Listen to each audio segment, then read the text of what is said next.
Alhamdulillahi wa kafa wa salatu wa salamu ala ibadihi alladhina istafa khususan ala afdalihim bakhatamin nabiyyin Muhammadin al-amin wa ala alihi wa sahbihi ajma'in wa ba'd. Our respected chairman, Luqman Watanabe, brothers and sisters, Assalamu alaikum wa rahmatullahi wa barakatuh. It is a pleasure for me to address the subject from the Grand Taj restaurant here in One City Mall in Kuala Lumpur. And although our gathering is small, the subject is such, we pray that the talk may reach many more in so many parts of the world. The topic, of course, is IQBAL, and by IQBAL we mean, of course, Dr. Muhammad Iqbal. There is no disrespect intended in using the name IQBAL. Pakistan, a country in which I studied. I got my education in Pakistan. I lived in Pakistan for 12 years, but apologies for my Urdu. IQBAL, Pakistan, and the Khilafah state. And we want to begin by changing the topic around a bit to begin with the Khilafah state. What is the Khilafah state? The definition of a Khilafah state. The functions of a Khilafah state. And what is the methodology which should be adopted to explain that subject. And then we proceed to IQBAL. And what were his views concerning the Khilafah state? And we look at him in Urdu, in his poetry. And then we look at him in his English, in his books, in his lectures, statements. And then finally, we look at Pakistan. And we ask the question, the Islamic Republic of Pakistan, the three words there. What is a republic? What are the implications of Pakistan describing itself as a republic? And what are the implications of the use of the word Islamic? And we conclude, and we hope that there'll be no differences of opinion on this subject, because the Quran is absolute truth, that by the term Islamic you mean a Khilafah state. So Pakistan has the unique distinction of claiming to be both a republic and a Khilafah state. Is it possible? Is it possible for you to be both Islamic meaning a Khilafah state, Islamic meaning a Khilafah state? I don't have to repeat that 1,000 times. Our people are intelligent. To be both a Khilafah state and a republic. And then finally, we come to determine, does the Khilafah state exist anywhere in the world today?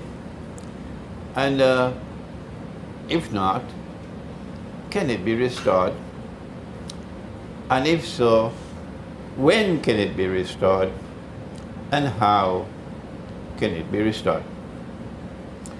And in doing so, we'll be turning again and again both to the Quran and to he who was sent to teach the Quran, Nabi Muhammad alayhi salatu wasalam.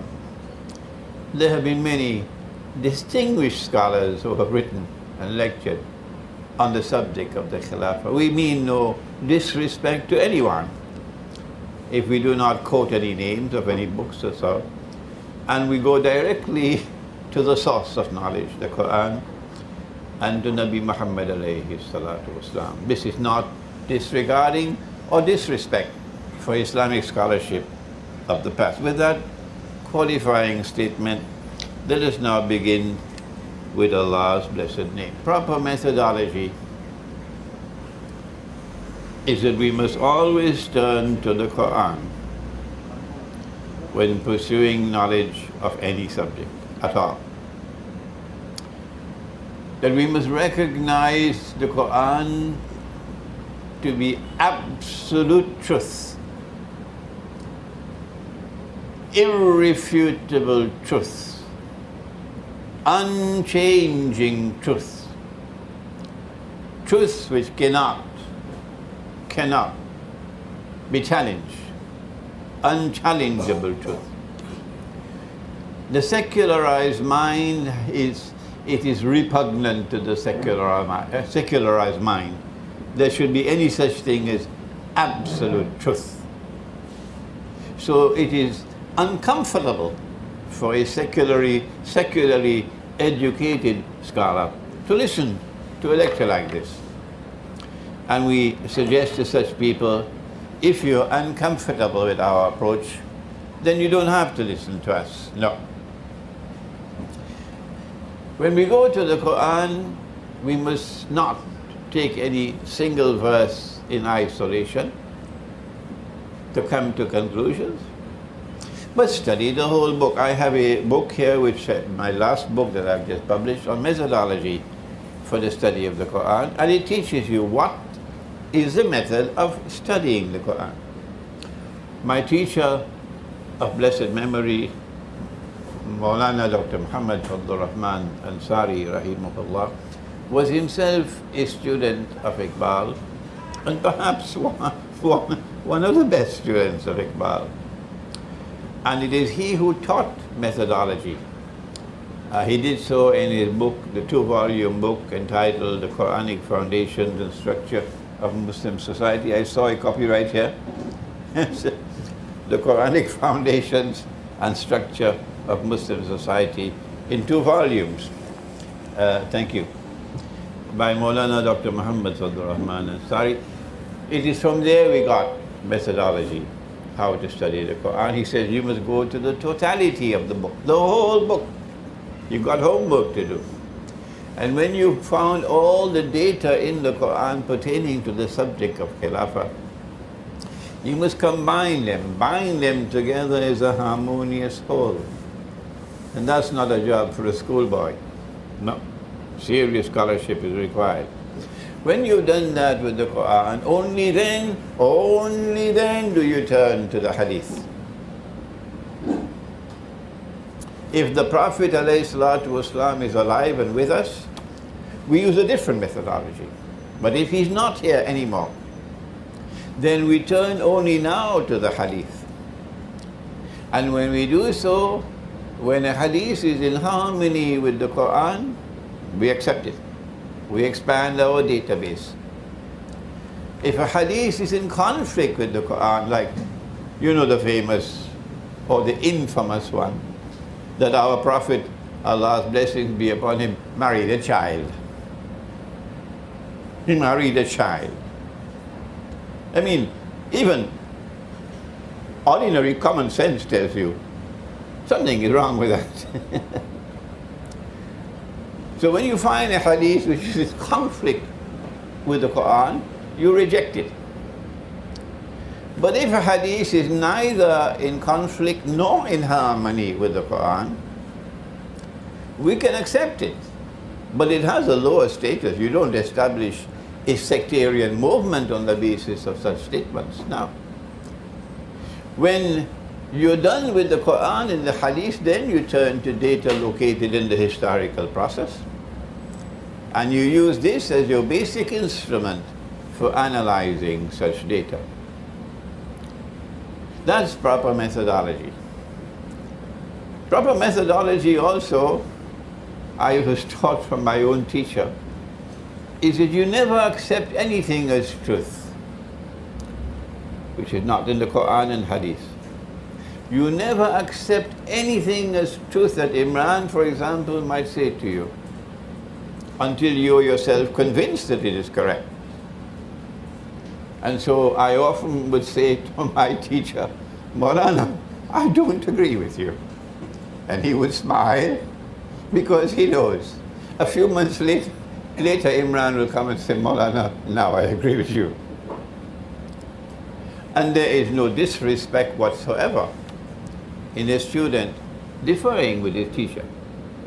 There is no disrespect whatsoever in a student saying about his teacher, you committed an error. Otherwise, a teacher can make a mistake and it will be compounded for generations to come by those who don't have a critical faculty to think and simply absorb knowledge uncritically and repeat the error. So if we offer a critical comment on IQBAL, we do not mean any disrespect whatsoever. And it will be very ungracious of critics to come at us with a dagger in their hands simply because we offer a critical comment on a great scholar. What is the Khilafah state? How important is it? In order to understand the Khilafah state, we've got to go to Awwalul Zaman, the beginning of history. At the very beginning of history, we find it on the first page. And it is located at the top of the first page of history. When Allah subhanahu wa ta'ala spoke to the angels and said, إِنِّي جَاعِلٌ بَعْدَ أَعُوذُ بِاللَّهِ مِنَ الشَّيْطَانِ الرَّجِيمِ إِنِّي جَاعِلٌ فِي الْأَرْضِ خَلِيفَةً. See what happens when you take the Quran to understand the subject? I'm going to place on earth one whose function will be to be Khalifa. Whatever it is, this function of being Khalifa on earth is something that is very worrisome to the angels, because Allah has already conferred upon them knowledge concerning the subject. They know what's going to happen in the historical process with this matter of Khalifa.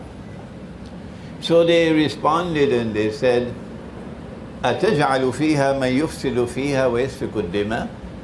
Are you going to place on earth those who have the function of establishing Khilafah, and who in doing so are going to commit great fasad, corruption and destruction of the world, and shed blood? Where is the bloodshed today? Where is the facade in the historical process? Please remind me if I forget to tell you where it is in history. So this is the opening statement in the Quran, that you are here on earth, mankind, your basic purpose, your basic mission for which you are sent on earth is connected with Khalifa. So what is Khilafah? It is the Quran which was now expanded. It is the Quran which was now explained. And in now taking you to the explanation of the Khilafah, we are only touching the top of the mountain. It is for you to do your homework and go to all the rest of the Quran pertaining to this. But we take the most important part of it, the trunk of the tree itself. The rest is easy for you to study in the Quran. What is Khalifa that Allah says He's placing on earth? Who is Khalifa? What is his function? We leave Surah Al-Baqarah and we now go to Surah Al-Sad. And Allah subhanahu wa ta'ala addresses a prophet. His name is Dawood alayhi salam. And this is what he says to him. Ya Dawood, inna ja'alnaka khalifatan fil ard. O Dawood, O David, we are establishing you on earth as Khalifa. Okay, well, what are the implications? What are the functions? Here's the answer. فَاحْكُمْ بَيْنَ النَّاسِ بِالْحَقِّ. Don't forget these words, because we'll remember them in the grave. We remember them in the grave. Ya Dawood, we are placing you on earth, establishing you on earth as Khalifa, so that you might govern, so that you might rule, so that you might establish law on the basis of al-haq. So Khilafah is a state. Khilafah is a state in a territory in which there is governance. That's Khilafah. And in that state, governance is based on al-haq. Khilafah is a state in which there is rule over the people. The rule is based on truth. Khilafah is a state in which law is established, and the law is based on al-haq. From where does al-haq come? Is it from Punjab University or Quaid-e-Azam University? From where does al-haq come? Is it from CNN or Al Jazeera? Or does it come from Washington? Al-haq comes from Allah, whether they like it or whether they don't. It is difficult for the secularized mind to accept something like this. The truth comes from Allah. The truth is absolute. It doesn't change with every passing cloud.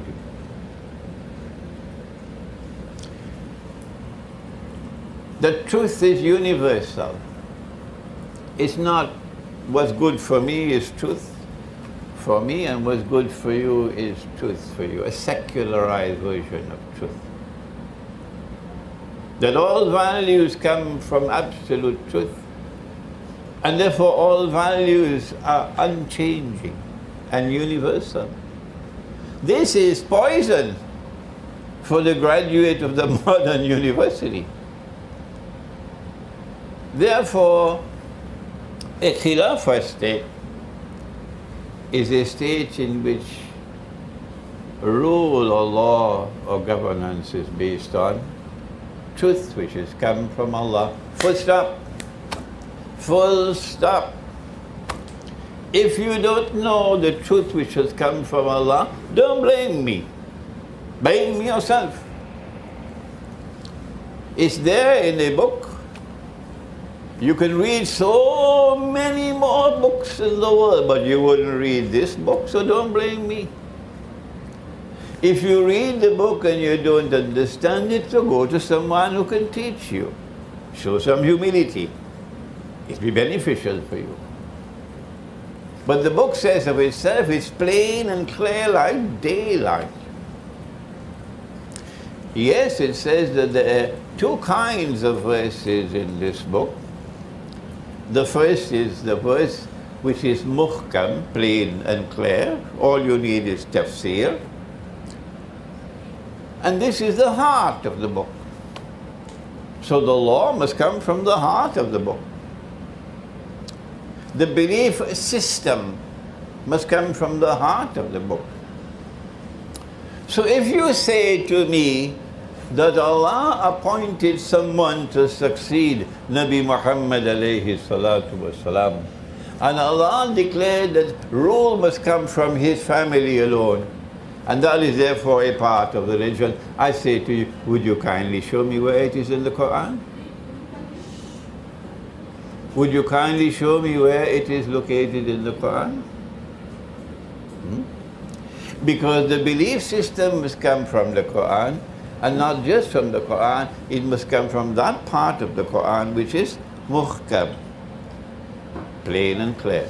But Allah in His wisdom has placed in the Quran a second kind of verse, and that's called the mutashabiha, verses which have to be interpreted. And He did that because there's truth over here which they cannot penetrate.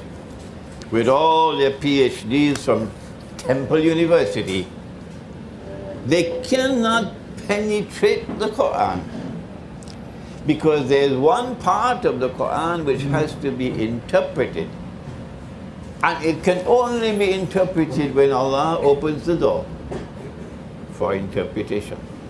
Secondly, that when an interpretation is given of the Quran, one must always declare Allah knows best, because you can be right and you can be wrong. The Quran goes on to say, "O Dawood, we have established you on earth as Khalifa. Hence establish governments, rule and law on the basis of truth. وَلَا تَتَّبِعِ الْهَوَى. Do not, O Dawood, turn to any other source for rule, for governance. Don't follow your own agenda that you discuss in Parliament, and then Parliament decides what is to be governments and rule and law, disregarding what has come from Allah. Don't do that. This is the Khalifa, the Khilafah state. Because if you do that, فَيَدِلَّكَ عَنْ سَبِيلِ اللَّهِ.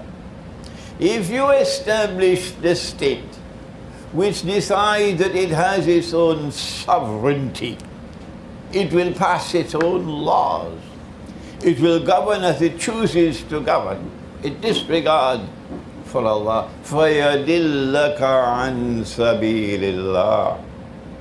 You will be misguided. You turn away from the way of Allah. Now listen to the end of the verse carefully, because it's going to be repeated in the grave. And one of the nice things of life is that everybody have to go in the grave one day. One of the nice things about life is that the oppressor also has to go in the grave one day to answer. إِنَّ الَّذِينَ يَدِلُّونَ عَنْ سَبِيلِ اللَّهِ لَهُمْ عَذَابٌ شَدِيدٌ بِمَا نَسُوا يَوْمَ الْحِسَابِ. Those who turn away from rule and governance and law based on truth which has come from Allah, and are therefore misguided from the way of Allah, for them Allah says there is terrible punishment, because they forgot, they were negligent about the day of accounting, the day of hisab. This is the Khilafah state, and it was established by Nabi Dawood alayhi salam. What is the relationship of the Khilafah state with the rest of the world?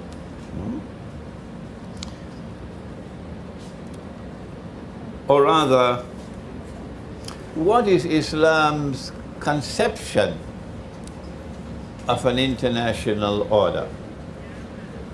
It's not a subject which is normally taught in the Darul Uloom anymore. It used to be once upon a time, but now we've forgotten this subject. It's called Siyar. I know it because I'm a student of international relations.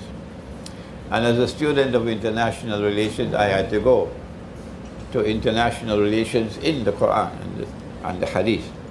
And that's how I know the subject. Pax Islamica, or the Islamic conception of an international order. How does the Khilafah state relate with the rest of the world? We're just going to give you a little taste of the subject and move on. The world, or before I do, let me mention some names. So your homework. The famous scholar, he was also Indian. It's remarkable. It's remarkable how Islamic scholarship in India excelled. His name was Dr. Muhammad Hamidullah, and he hailed from Hyderabad, Deccan, so he's my Hamwatan. Dr. Muhammad Hamidullah wrote a book entitled The Muslim Conduct of State. Pakistani diplomat. Once upon a time you had Pakistani diplomats who were scholars of Islam. His name was Dr. Afzal Iqbal. And he wrote a book entitled Diplomacy in Islam. But the one who is most important of all is the Saudi scholar. Afzal Iqbal is Pakistani. Muhammad Hamidullah is Indian from Hyderabad, Deccan. Abdul Hamid Abu Sulaiman is Saudi Arabia. And he wrote a book on Islam and international, his PhD thesis, Islam and International Relation. The world should be a world of salam. So says the Khilafah state. We want a world of peace and security. Did you hear anything about taking a sword and forcing all of mankind to become Muslim and other rubbish like that? Rubbish with a capital R? No. That's not there. The Khilafah state wants a world of salam. Allahu yad'u ila daris salam. A world of peace, a world of security, in which all of mankind, Muslims as well as non-Muslims, everybody have a chance to live in a state of peace and in security, not as what is happening in Yemen today. That is shameful. Poor, innocent Yemen. Not what is happening in Syria today. That is even more shameful. Not what is happening in so many other parts of the world, and our people are refugees. No. The Khilafah state wants a world which is a world of peace and of security. It's called Darus Salam. And when a certain part of the world is committing aggression or is oppressing people, then that part of the world will be declared Darul Harb. This part of the world in which Muslims establish the Khilafah state is called Darul Islam. And with the rest of the world which lives with us in peace and mutual non-aggression, this is Darul Salam, a world of peace and security. And so we then say to Darul Harb, stop your aggression, stop your oppression. We have to explore and to exhaust all possible peaceful means to resolve the problem. Only after we have explored and we have exhausted all possible peaceful means to resolve the problem, and provided that we have the force, the power to do so, we'll now come after you and we'll fight you. If we do not have the power, we'll have to show patience and make hijrah. But when we do have the power, we will use power, we will use force for the purpose of establishing peace and security on earth. This, in a nutshell, is the Islamic conception of an international order. This, in a nutshell, is how the Khilafah state will relate with the rest of the world. I wish I had the time to turn to a description of the Khilafah state and the economy on the establishment of a fair and free market. I don't have the time, I'm sorry. I wish I had the time to speak about the Khilafah state and the system of money, and how money should always be money with integrity, money with integrity. I wish I had the time to go to the Quran to show how money in Islam always has intrinsic value. That the value of the money is in the money, not in the pockets of a man named George Soros. I wish I had the time to turn and explain to you what is money today. I have studied international monetary economics at 2 universities. I've studied it in the Quran, and I'm not talking out of my hat when I say that the money we are now using today is bogus. It's fraudulent. It's utterly haram. And if you can't find a mufti to say that, don't blame me. Blame mufti. Because I know my subject. It's not going to last for long again, this bogus paper money, because tomorrow, when the war takes place, because they are lusting for war on Russia, they can't wait for war on Russia. And Russia says, we're not afraid of you. Come whenever you want. We are not afraid of you. Russia has Christian people. They tried to make Russia a barbarian communist state, an atheist state. They did not succeed. And my heart beats with happiness. I don't know about yours. I know about mine. That Russia is returning to Orthodox Christianity. For me, that's something joyful. And that the Christian people in Russia, knowing that war is coming, knowing that it's going to be nuclear war, it could happen before the end of this month, it could happen next month. But those who are only eating biryani and going to sleep, they don't care. They don't care. Nuclear war is coming. It's a nuclear war that our Prophet has spoken about, sallallahu ta'ala alayhi wa sallam, and we, before I end, we'll return to that subject. They know that most of them will die. But are those Christian people afraid of death? Are they running away from death? Sheikh, tell me where to go that I can be safe. I'm getting all the emails now. No. We are proud and happy that an Orthodox Christian people, are showing courage that they're not afraid to die.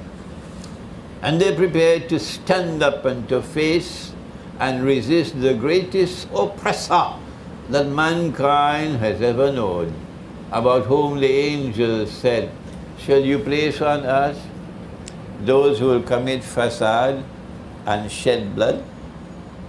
أَتَجْعَلُ فِيهَا مَنْ يُفْسِدُ فِيهَا وَيَسْفِكُ الدِّمَاءَ. That's happening now. The big war is coming. They're not afraid of it. The war is coming because Russia is challenging their bogus monetary system. That's why. It's not because of Syria. It's not because of Ukraine.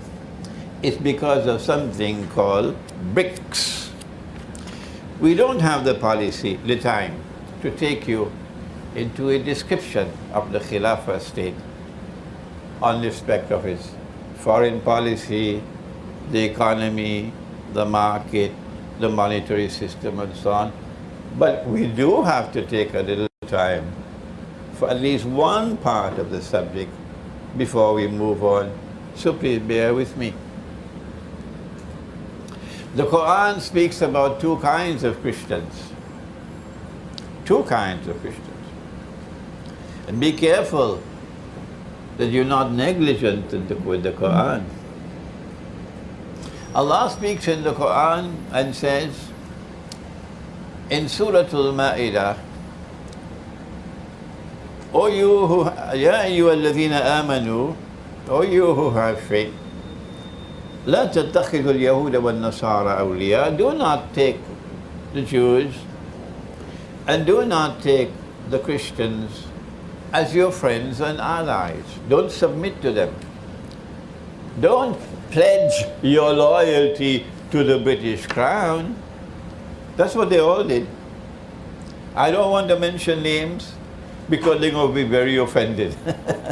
They all pledged their loyalty to the British Crown in order to build a state called Pakistan. They all pledged their loyalty to the British Crown.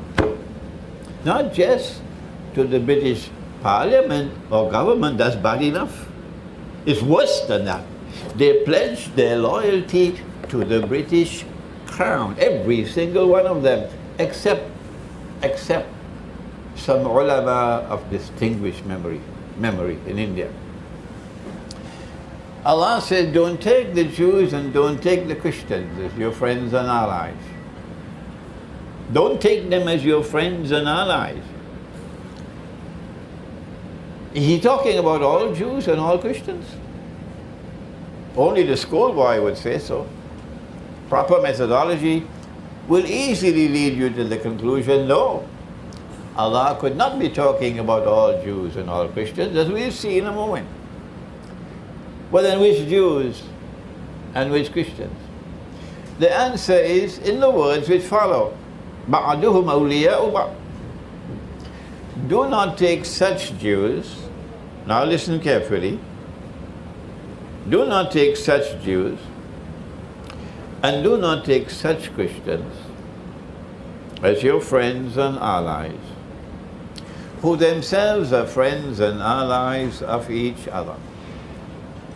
In other words, the Quran is anticipating something astonishing.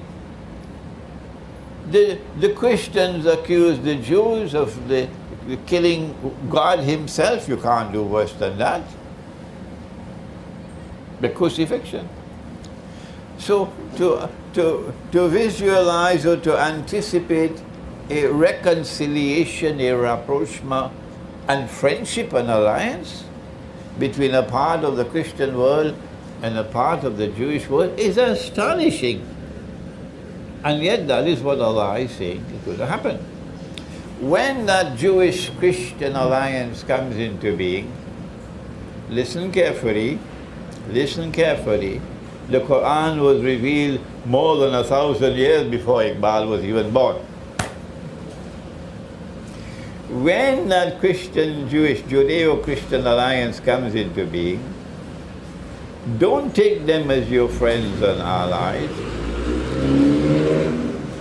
But Allah goes on to say, وَمَنْ يَتَوَلَّهُ مِنْكُمْ فَإِنَّهُ مِنْهُمْ. Whosoever from amongst you turn to them with friendship and alliance, belong to them. We no longer belong to us. Come sit over here, please. Yeah. Turn to sit here. Can you sit? Can you sit here? One more here. Make some room here. Don't, if you turn to them with friendship and alliance, you belong to them. You no longer belong to us. Come forward, come forward.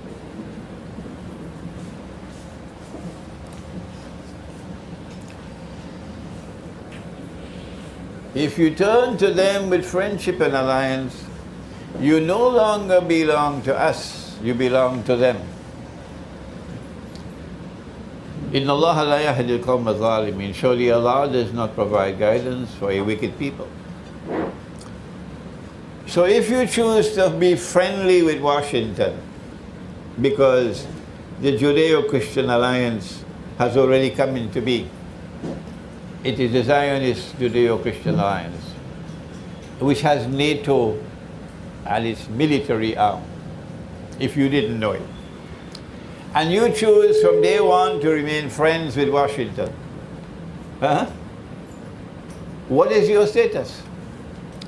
What is the status, I have to say, of a Saudi Arabia, which has been a client state of the United States from the time that they took over that country from the Ottomans? What is the status of all the other governments ruling over Muslims who are afraid to step out of the line? They have to put their toe on the line and obey what Washington says out of fear. Because if you step off the line, your money could become like the Venezuelan Bolivar, and you'll have inflation destroying you and your economy. What is the status of the world of Islam today, which maintains friendly relations with Washington and London and Paris and Bonn and NATO and so on and so on and so on? Who created the United Nations organization? Was it Pakistan? Was it Egypt? Was it Bangladesh? Did the Arabs do it? Who created the International Monetary Fund?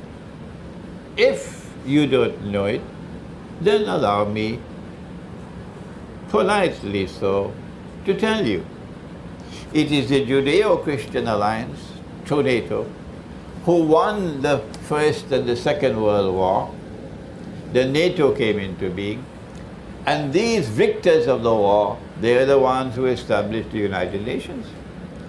They're the ones who established the International Monetary Fund, etc. And you now become members of these organizations in defiance of Allah's command in the Quran. What is your status? So this is our relationship with one part of the Christian world. We are prohibited by the Quran. But there are people who don't hear, and there are others who don't want to hear. So what can we do for them? Answer, leave them and move on.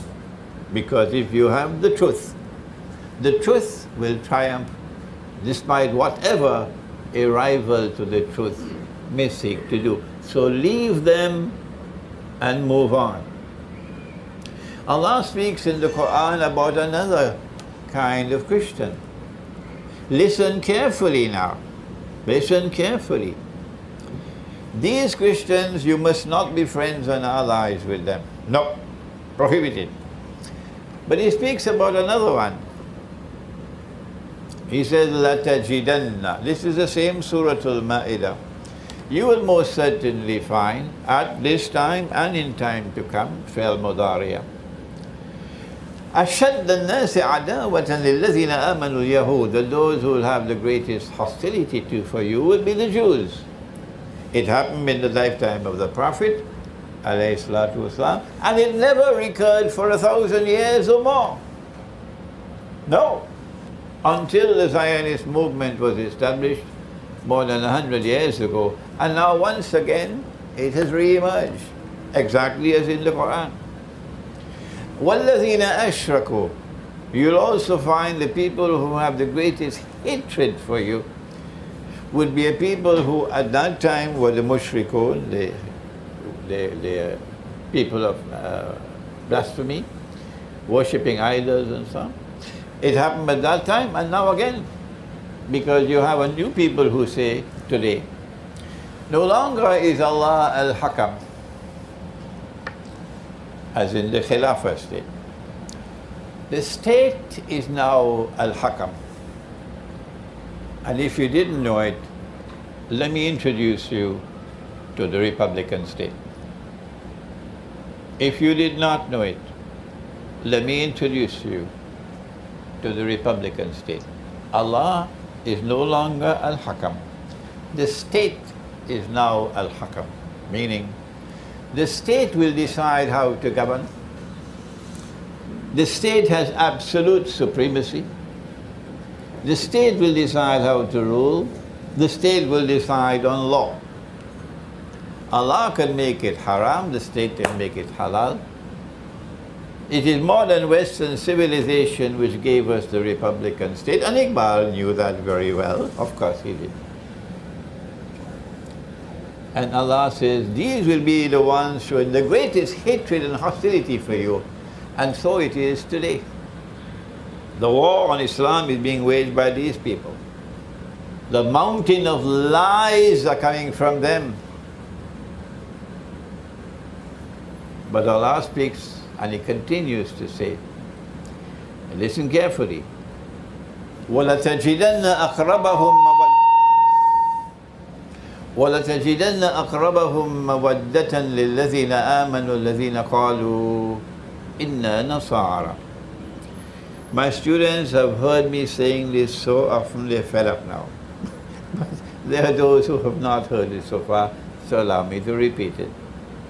And you will most certainly find at that time, when the Jews re-emerge with the greatest hatred for you, at that time, when these people who are built on shirk emerge with the greatest hatred for you, at that time you will find a people who will show the greatest love and affection for you. And they will be a people who proclaim, we are Christians. Oh, but wait a minute. They don't proclaim themselves Christians in the United States, and Britain and France. No. Religion is a private affair. We've been secularized. We proclaim ourselves French and British and American. And religion is for Sunday morning. But these are a different kind of Christian people. قَالُوا إِنَّا نَصَارَى. They proclaim themselves, their identity. We are Christians. So this could not be Western Christianity. Kindly eliminate it. A Christian people who will be closest in love and affection for you Muslims at that time. The Quran goes on to say, ذَلِكَ بِأَنَّ مِنْهُمْ كِسِّسِينَ.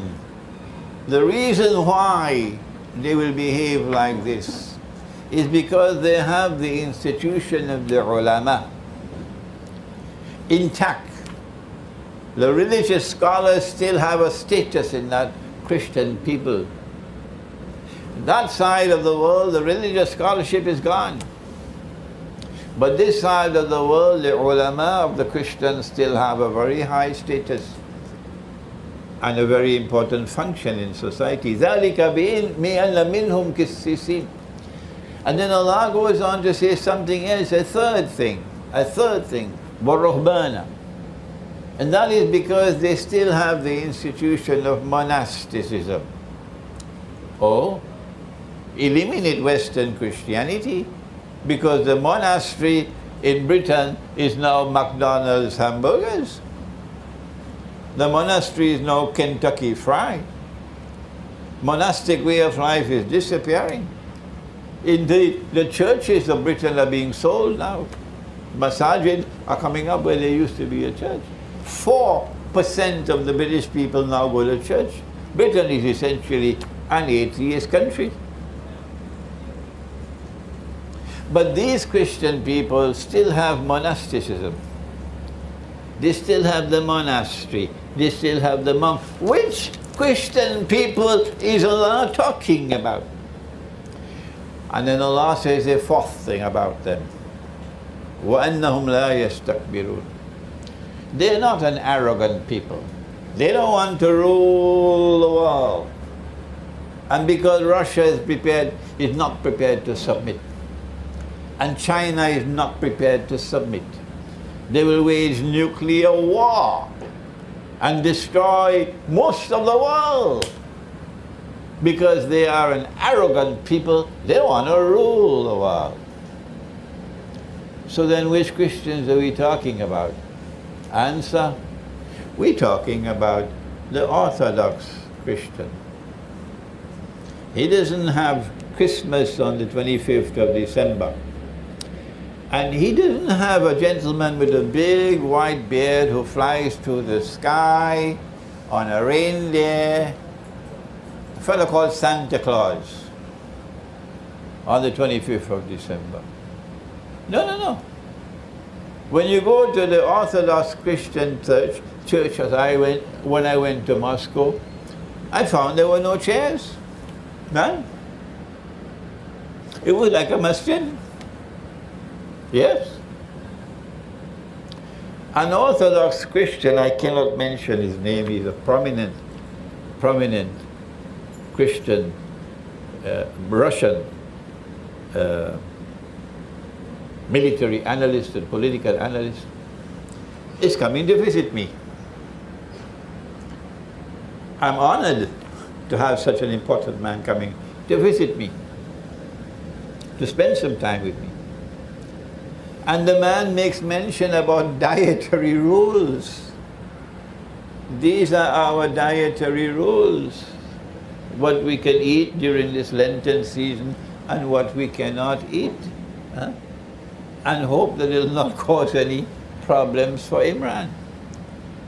And I am amazed because over there they eat everything and anything. They don't care anymore about halal and haram. And so I share with you now, finally, that the Khilafah state would recognize the Orthodox Christian world, which today is led by Russia, that these are the people Allah is talking about in the Quran, that they will be closest in love and affection for you. Does IQBAL recognize the Khilafah state as important? Does IQBAL recognize that the Khilafah state has been lost when Mustafa Kemal abolished it in 1924? Does IQBAL long for the Khilafah state to be restored? Let's answer that question with a beautiful verse of Urdu. I just checked my Urdu before the lecture to ensure I don't make any mistakes. It was Dr. Israr Ahmad who introduced me to this verse of IQBAL. Ta khilafat ki bina dunya mein ho phir istawar. If the Khilafah state is to be restored, one more time, Satu lagi, one more time. Ja kahi se dhoond kar, aslaf ka qalbo jigar. Correct? Go and search for that metal, that backbone made of steel of the early Muslims, qalbo jigar. The backbone made of steel, the metal of irresistible courage, unflinching devotion, unshakable commitment to the cause.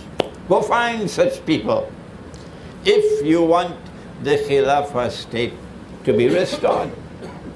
And thank Allah that He said these words, because this is proof which cannot be shaken, that in his heart when IQBAL spoke to his own people, not to the crown, not to the crown, not to the world of Western scholarship. When IQBAL spoke to his own people, and when he spoke from his heart, he wanted the Khilafah state to be restored, and he was warning you, you can't do it unless you have a backbone made of steel, unless you have the metal in you of unflinching devotion and commitment and courage. This is IQBAL in Urdu. But IQBAL also recognized, and now we come to a very important part of the subject, IQBAL also recognized that the Khilafah state could not survive, and the Khilafah state could not be restored at his time. He never said so. because he couldn't say so in public. No. The implications would have been too difficult for him. But he did say so between the lines. Again we go to the Quran. A new actor has appeared on the stage of the world. An actor who came out of nowhere. Great civilizations have come and gone. But this one never appeared on the stage of the world before. Now suddenly, not only is this new actor on the stage of the world, he takes over the world. He is spread out in all directions. And with an irresistible power, he's established his own world order. And this actor is an oppressor. He uses power to oppress. This actor wants the Khilafah to be destroyed. Who is this actor? He wants the Khilafah to be destroyed because once there is a Khilafah state, he cannot achieve his objective of establishing a state of Israel in the Holy Land. This actor has an objective, a goal. He wants to liberate the Holy Land for the Jews. He wants to bring the Jews back to the Holy Land to reclaim it as their own. He wants to restore a state of Israel in the Holy Land, while of course, you know, we eating our biryani and going to sleep. Excuse me, my language is a little bitter now because I've been talking about something for too long and nobody is listening. He wants to not only restore a state of Israel in the Holy Land, but he wants that Israel to rule the world. He's almost there now. The war which is coming, the big nuclear war which is coming, to which we'll refer subsequently, inshallah, is meant to deliver to Israel something called Pax Judaica, which will replace Pax Americana, which itself replaced Pax Britannica. That's why they want the big war. Who is this actor who wants the Khilafah to be destroyed by hook or by crook? Who is this actor? This dominant civilization? Only IQBAL knew the answer. No one else. None of the ulama, none of the maulanas, none of the Syekh, not Deoban, not Brelvi, no one knew it. None. None of the distinguished scholars of Islam, of the world of Islam, nobody knew it. With the possible exception of Sayyid Nursi, Badiuzzzaman of Turkey. But IQBAL it was who said, and I now have to quote him again in Urdu, and they can't take it away from him. You can't do it. It's there. खुल गए याजूज और माजूज के लश्कर तमाम. Some of you will say, oh, we heard this before, you know, but we never thought about it. खुल गए याजूज और माजूज के लश्कर तमाम. All the forces of Gog and Magog have now been released. It's not just that they have been released from behind the barrier built by Zulkarnain in Surah Al-Kahf of the Quran. More than that. They've all been released and they've all spread out over the world. Kul gaye Ya'juj or Ma'juj ke lashkar tamam. All. So this is the world order of Gog and Magog. That is what IQBAL is saying. Chashme Muslim dekhle tafsir harfi yansilu. Now Muslims, you better turn your eyes, direct your attention to the word yansilun. Direct your attention to the word yansilun. Only one scholar in the whole world of Islam, only one, not only recognized it, but proclaimed it. But he said it to his countrymen. In English, to the British Crown and to the Western world, he never spoke a word. He was totally silent on this side. Iqbal was totally silent on this side. Nothing in his scholarly writings. But in Urdu, to his countrymen, he's speaking with his heart. What is this word yansilun? He's referring to the Quran. That's what he's doing. Allah is speaking in the Quran about Gog and Magog, who are not some strange creatures from Mars or Venus, or living somewhere deep in the interior of the earth. No, they're human beings. Stop that nonsense. Allah is speaking about Gog and Magog, who have PhDs in oppression. In the Ya'juj wa Ma'juj mufsiduna fil ard. That is Surah Al-Kahf. My book here is on Surah Al-Kahf. You can have the time, you just read it. It's an Islamic view of Gog and Magog in the modern world. Gog and Magog are people created by Allah, and He gave them a power that is irresistible, and they use that power to oppress. So Zulkarnain built a barrier, and to use the language of chess, he checkmated them. He didn't destroy them. He checkmated them, means they're harmless. And you know, when Allah said Qarnain, Zulkarnain, Qarn can mean a horn, or Qarn can mean an age. Which one? It doesn't mean horn here. Because every time Allah uses the word Qarn in the Quran, He refers to an age. So Surah Al-Kahf is speaking about Zulkarnain, who will manifest power on 2 occasions. And on 2 occasions, he's going to checkmate Gog and Magog. The first time he did it by building a barrier. And we know where it was located. From the Quran, do your homework. Where is my book? Yes, this one. It was there in the Caucasus Mountains, the Black Sea. And Crimea commands the Black Sea. If you control Crimea, you control the Black Sea. Did you hear that? This is the first time. And Allah is saying there's a second time. Satu lagi. Ek baar aur. That power is going to re-emerge in that part of the world. And that power is going to do the same thing it did the first time. It's going to checkmate them, and NATO can do nothing to stop it. Praise be to Allah, who allowed us to understand the Quran. They're going to be checkmated as they were the first time.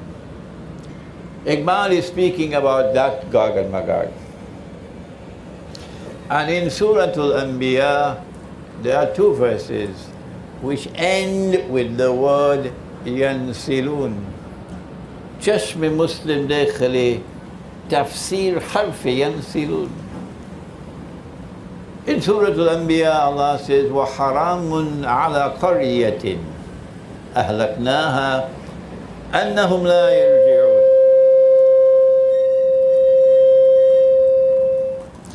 Allah speaks of a town which He destroyed. And having destroyed that town, He expelled the people. And then placed a ban on them that they can never return to reclaim that town as their own. Until when? حتى إذا فتحت يأجوج ومأجوج. Until Gog and Magog are released. Futihat, Fataha, to open. Until Fatiha, Surah Al-Fatiha, opening. Futihat, until Gog and Magog are released. وَهُمْ مِنْ كُلِّ حَدَبٍ يَنْسِلُونَ. And after being released, They spread out in all directions, taking control of the world in the world order of Gog and Magog. IQBAL recognized it. IQBAL understood that Gog and Magog were released. IQBAL understood that we have lost the Khilafah because of Gog and Magog. And IQBAL knew that the Khilafah cannot be restored so long as Gog and Magog control the world. He knew it. And he said it. But he said it to his people in Urdu. But to the rest of the world, he spoke something else. Regretfully so. Regretfully so. And now we tread very carefully because we want to show the utmost respect for IQBAL.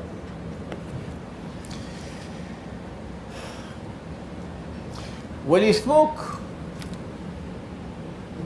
to the English-educated people, and the British government was listening, when he spoke and wrote in English,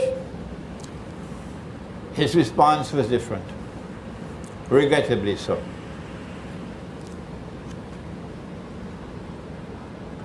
What he should have said, it's not possible for us to restore the Khilafah state now. I can't tell you why, but it's not possible. But it will be possible later, so don't give up. Do not surrender the Khilafah state. If he had said that, the world of Islam would have understood this is a great scholar talking. He knows what he's saying. It is not possible now, at this time, to restore the Khilafah state. But circumstances are going to change, and there is a tomorrow which is coming, when you will be able to struggle to restore the Khilafah state. So do not surrender the Khilafah state. That is all he had to do, but he did not do it. On the contrary, he said that, where is it? Here we are. That when the Khilafah was abolished by Mustafa Kemal in 1924, the Khilafah state was abolished. The Turkish Grand National Assembly issued a declaration. And I read for you from my book, The Caliphate, the Hijaz, and the Saudi Wahhabi Nation State. The Khilafah, the Khalifa is deposed. The office of the Khilafah is abolished, since the Khilafah is essentially comprised in the meaning and significance of the words government, as hukuma, and republic, jumhuriyah. In other words, what we now have in Turkey, the secular Republic of Turkey, this is the Khilafah. This is a new form of the Khilafah state. And IQBAL responded by saying, yes, they are correct. And in order for us to adjust, it's going to break your heart now, I know. It's going to break your heart. In order for us to adjust to this new world of the Republican state, which is an adequate substitute for the Khilafah, according to the IQBAL, it is necessary for us to engage in something called the reconstruction of religious thought in Islam. No. 1,000 times no, IQBAL. With all due respect for you, there is no need to reconstruct religious thought in Islam. The Khilafah state will not be surrendered. And the modern republican state is not and can never be a substitute for the Khilafah. A very good book written by a Pakistani scholar with an enormous amount of research for a PhD thesis, Naeem Qureshi, and I want his book to be shown on this video, Pan-Islam in British Indian Politics, Pan-Islam in British Indian Politics, a study of the Khilafat movement 1918 to 1924, the Khilafat movement of India. He's done an enormous amount of research, and I commend him for this work. Many times I differ with his analysis, but the research work is important. The Muslims of India did not want to surrender the Khilafah. No.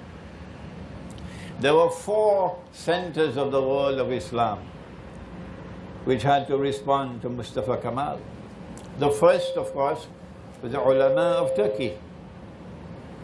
The second was Egypt with Al-Azhar University. The third was Arabia, the jihads with Makkah and Medina.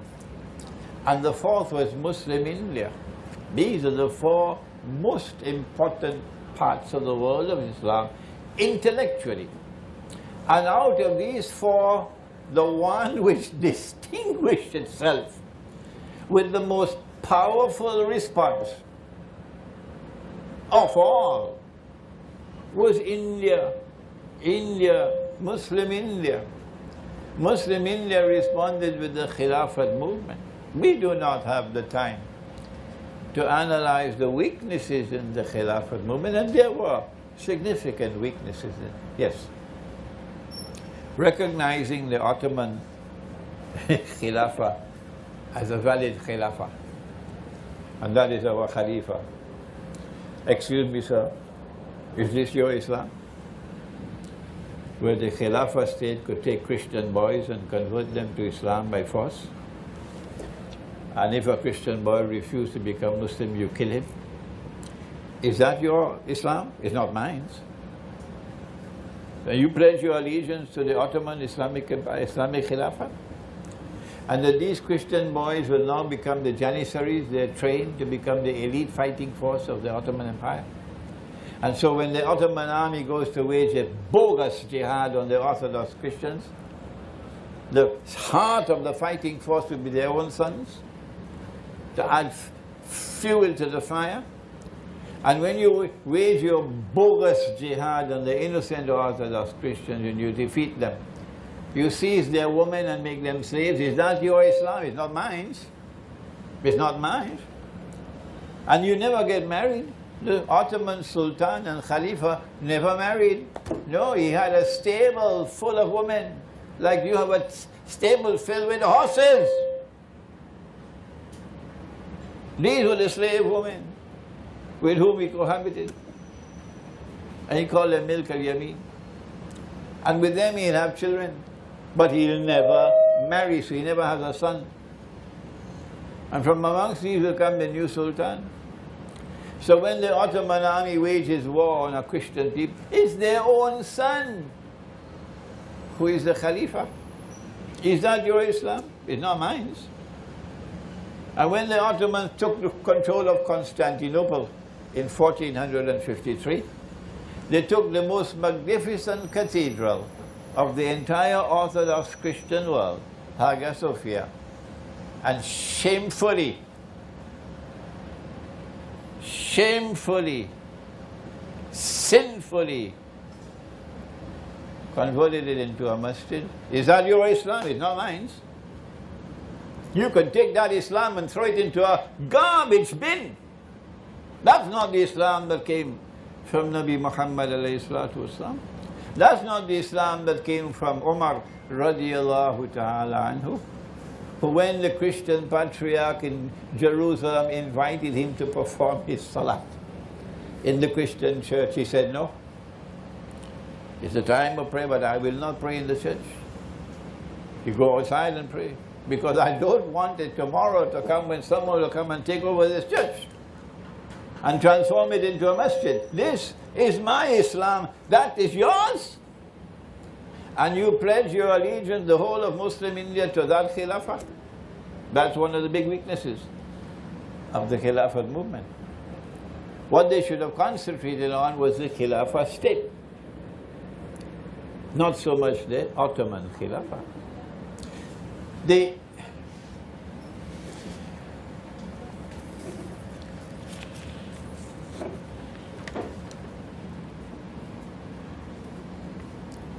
IQBAL, I'm quoting from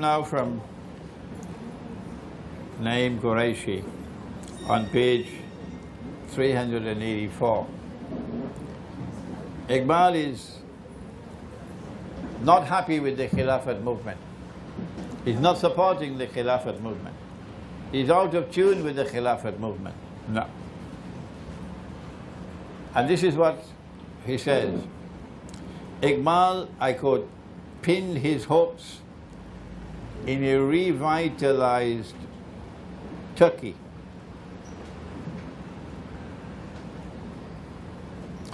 Which had, in his opinion,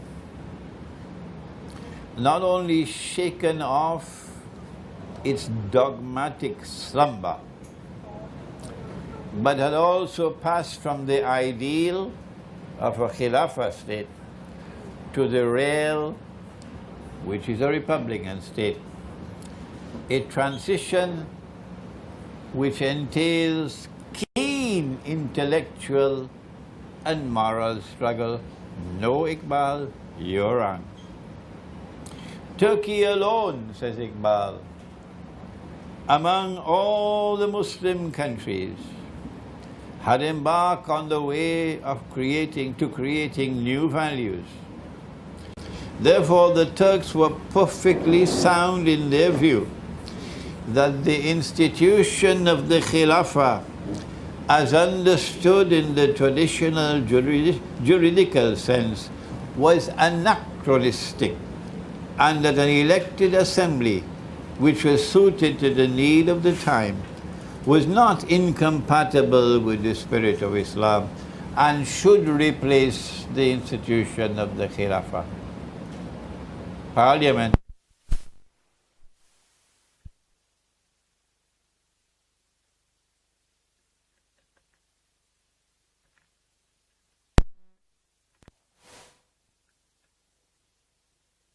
Pragmatic reconstruction of his own religious thought, which happened to be compatible and even synonymous with those of the followers of Mustafa Kemal. And so we say to you, IQBAL has made a mistake, and we must not be criticized if we say he made a mistake. But IQBAL saved himself, as every great scholar would do it. Listen to what he says.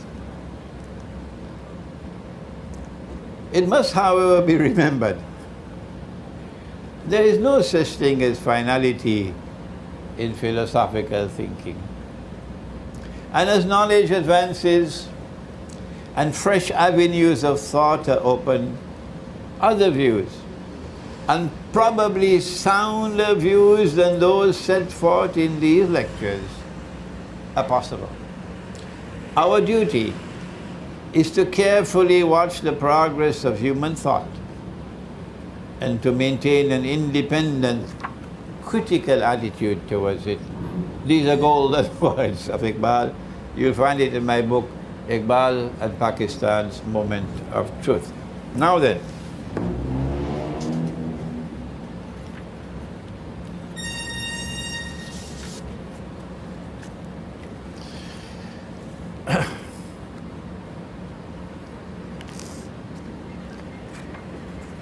is Pakistan a Khilafah state?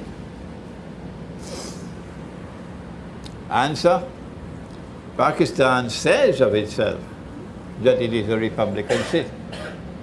That's the name of the country, Islamic Republic of Pakistan. So it is a Republican state. And the Republican state, by definition, is a state in which Allah is no longer Al-Hakam. So you can do all the kinds of acrobatics you want to do with your objectives resolution. All the acrobatics you want with your objectives resolution. A Republican state is by definition a state in which Allah is no longer Al-Hakam. You do not govern and rule on the basis of Al-Haq or truth, but rather it is the people who decide. That's a Republican state. But it also declares that it is an Islamic state. And there's only one way to interpret the word Islamic, that's all, only one. And that is that Pakistan is claiming that it is a Khilafah state. Full stop. Once you say you are an Islamic state, it implies that you're claiming to be a Khilafah state, full stop. You can't be a Khilafah state and also a Republican state. So someone has to solve this problem in Pakistan. You cannot be a Khilafah state and also a Republican state. Well then, what do we do? Answer, we have to recognize that Pakistan is a member of the United Nations organization and has remained comfortably a member of the United Nations organization from the day it was born. Ahmad Sukarno took Indonesia out of the United Nations, but no one ever in the history of Pakistan even raised the subject. So Pakistan has been comfortably a member of the United Nations organization from day one. And therefore, supreme authority does not lie with Allah. The Security Council of the United Nations, Article 25 and 26 of the Charter of the UN, if you want, you can go and check it out. They control power. If the United Nations give you an order to stand up, the Security Council, you got to stand up. Allah could tell you sit down, but if the Security Council says stand up, you have to stand up. That's a Republican state. Pakistan has been a member of the International Monetary Fund from day one. No one has ever shown any discomfort in Pakistan. None. No leader, no government, no party. If I'm wrong, kindly correct me. I'd be very happy to know. The International Monetary Fund says, Allah made this halal, but we are making it haram. That's there in the International Monetary Fund, the Articles of Agreement. Go check it out. Go and check it out. If you make haram what Allah made halal, it is shirk. And if you accept what they have done, you're now a part of the shirk. It is the one sin that Allah will never forgive if you die with that sin. Maybe this explains the hadith that you never hear anybody quoting, but is there in Sahih Bukhari. That on Judgment Day Allah will say to Adam alayhi salam, take out the people for Jahannam. And Adam alayhi salam will ask, how many are they, O Allah? And Allah subhanahu wa ta'ala would say to Adam alayhi salam, out of every 1,000, take 999 for Jahannam. It's only shirk which can explain that, nothing else. This hadith, this, what is it called now? Hadith which comes from Allah, what do you call it? Qudsi. Hadith al-Qudsi. It's actually sending a warning that there is going to be universal shirk in the world, so watch it. Pakistan is using the same bogus, fraudulent, utterly haram paper money, in consequence of which the masses are now miserably poor, while an elite drives around in expensive cars and live in luxurious villas and send their children to British and American universities, and they have a villa, yes, in Los Angeles, and they have another one in Miami, and oh yeah, because they're the shoeshine boys of those who use the monetary system to impoverish the masses. The Articles of Agreement of the International Monetary Fund make it haram to use gold as money. Even a schoolboy could understand.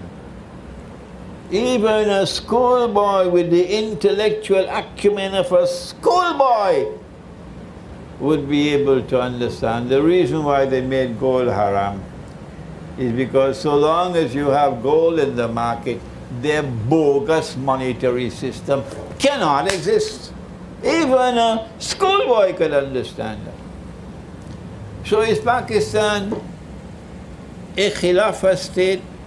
The answer is no. Can Pakistan become a Khilafah state? For IQBAL, and only IQBAL, nobody else,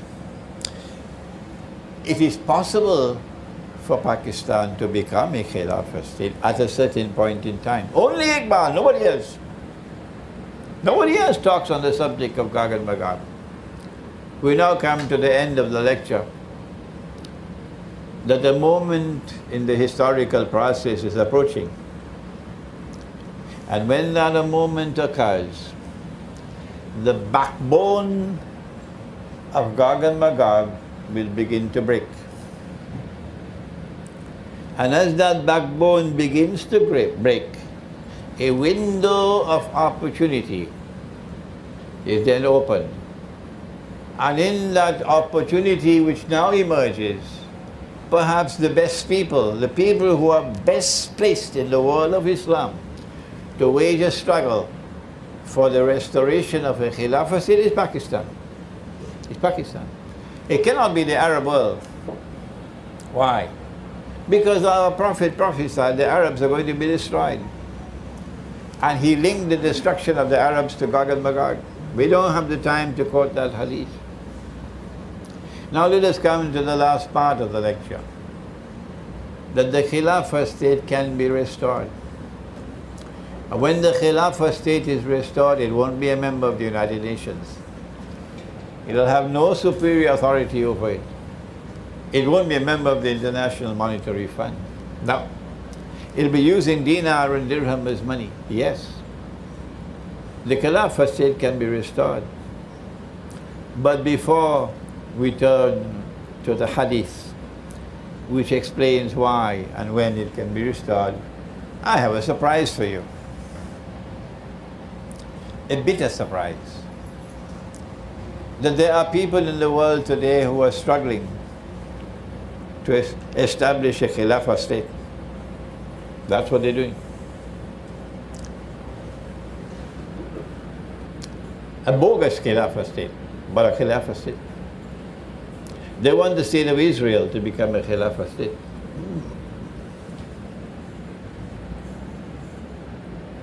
And when the angel said, remember, O Allah, you're putting mankind on the earth to establish the Khilafah? أَتَجْعَلُ فِيهَا مَنْ يُفْسِدُ فِيهَا وَيَسْفِكُ الدِّمَاءَ?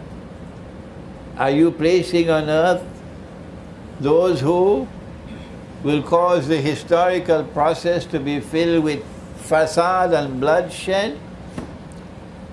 That the historical process is now going to be corrupted and contaminated by those who want to establish a bogus Khilafah state? Yes. The angels knew it was going to commence with Pax Britannica. And with Pax Britannica you had fasad all over the world.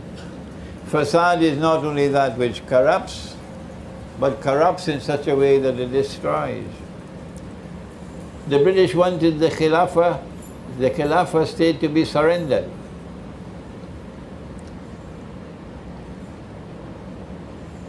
And in order to get the Khilafah state surrendered, they needed more than Mustafa Kemal. Because they knew the world of Islam cannot be hoodwinked forever by Mustafa Kemal. They knew that the surrender of the Khilafah state is not possible in the Arab world. So they turned to India. They turned to Muslim India. And they had to get Muslim India to surrender the Khilafah state in order for them to achieve the objective of the Muslim world surrendering the Khilafah state. And that's what they did in India. They surrendered the Khilafah state. And they did it mostly because IQBAL made this mistake. It's going to be hard to swallow, but it has to enter into the record that Muslim India recognized the new leadership that emerged after the Khilafat movement collapsed. That if Britain wanted Muslims to surrender the Khilafah state, they're going to have to pay a price for it. Britain never wanted Pakistan to be born. No. Britain detested a Pakistan being born as an Islamic state. Hindu India did not want a Pakistan to be born. No. But there was no way they could stop it. The leadership of the Muslims recognized an opportunity that yes, if we surrender the Khilafah state, the price that they'll have to pay is Pakistan. If they want us to surrender the Khilafah state, the price that they will have to pay is Pakistan, which is a republican state. The British bit their fingers in anguish, and the Hindus bit their fingers and so on, but they could not avoid it. And so that opportunity that was grasped resulted in the creation of Pakistan. Yes, it's a republican state. Yes, there's shirk everywhere. When I went to Pakistan as a student in 1964, $1 US was worth 1 rupee, 75 paisa. $1 US today is worth about 105 or 110 Pakistani rupees.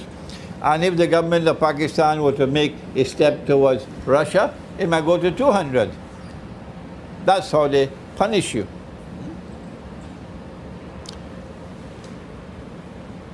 Pakistan was born, therefore, as a republican state, and the British had to concede it. Can this Pakistan become a Khilafah state? Is it possible for it to become a Khilafah state? Because of the way Muslims of India responded, I am of the opinion that when the war now takes place, the nuclear war which is coming, could come even before the US elections, because they're afraid of Trump, that a window of opportunity is now going to be opened, because there's going to be a crack in the backbone of Gog and Magog. And a movement can now be launched by those who, according to IQBAL, who have Chashme Musla, Doon Kar Aslaf Ko Kalbo Jigar. Go search for those who have that courage, that backbone made of steel of the early Muslims, if you want to restore the Khilafah state. Our Prophet said, hadith is in the Sunan of Abi Dawood, and with this we'll end. He's talking about events in the historical process in Akhirul Zaman.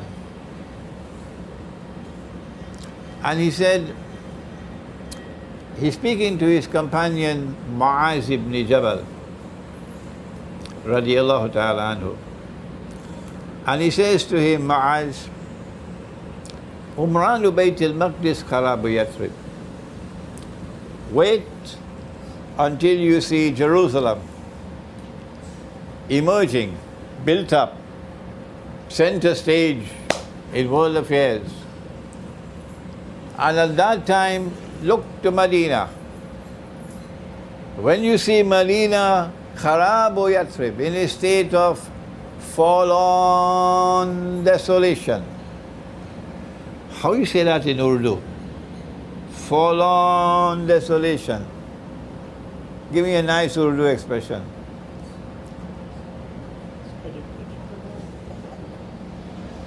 Sabina, huh? Kharab? Tabawi. No, that's not adequate enough. Forlorn desolation. Huh? Abandoned. No, I want to get an Urdu expression because there are lots of people in Pakistan are going to be listening to this lecture. Okay, maybe Urdu doesn't have it.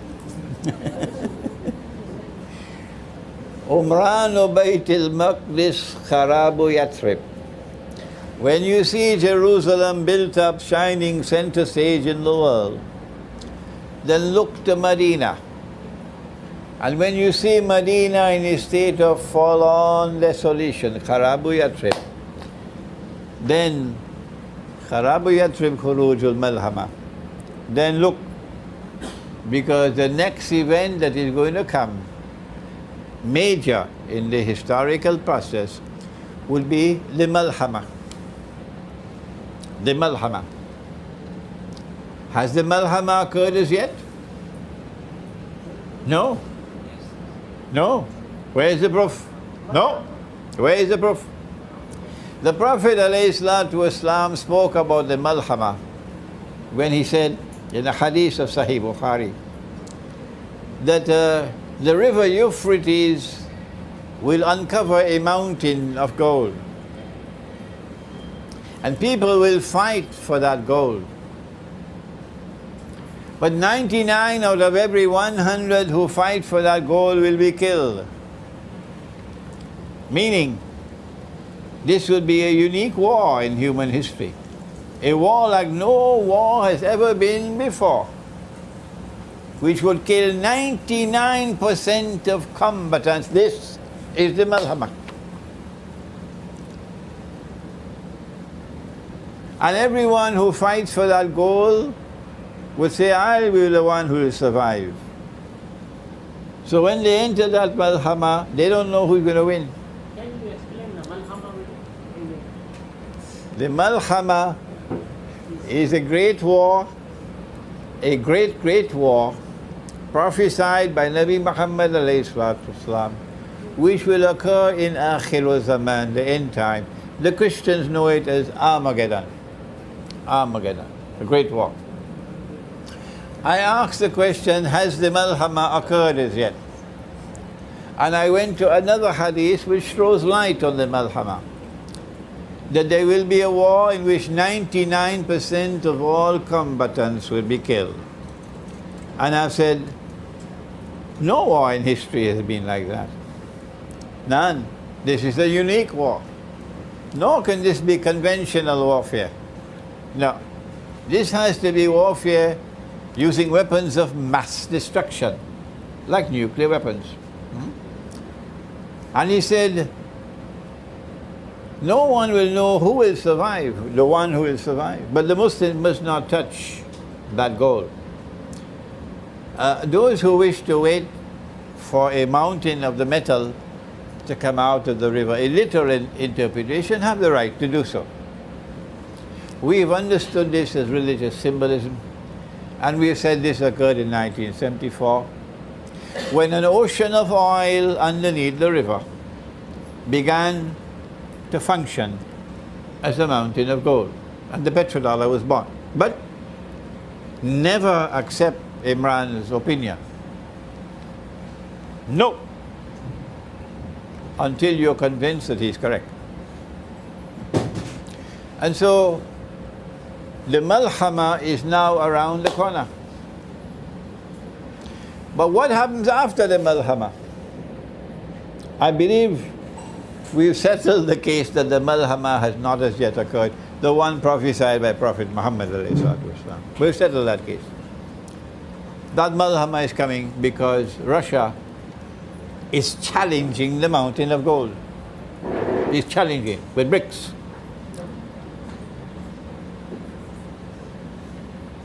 So what happens after the malhama? Listen to what he said. And NATO can take it and put it in their pipe and smoke it. He said, خروج الملحمة فتح القسطنطينية. That the great war of the Malhama would be followed by the conquest of Constantinople. That is why they changed the name of the city. That is why they made it illegal to even use the name of Constantinople. You go to Turkey and you use the name Constantinople, you can be arrested because they wanted to hide what the Prophet said. The conquest of Constantinople in 1453 was bogus. Islam has never ordained jihad against Christians. Where did that rubbish come from with a capital R? Is that your religion? The Ottomans waged bogus jihad on the Christians. Did the Christians attack them? Were they responding to the Christians? No. And when the Ottomans took the city of Constantinople, it was brave and courageous Christians who were defending it on that day.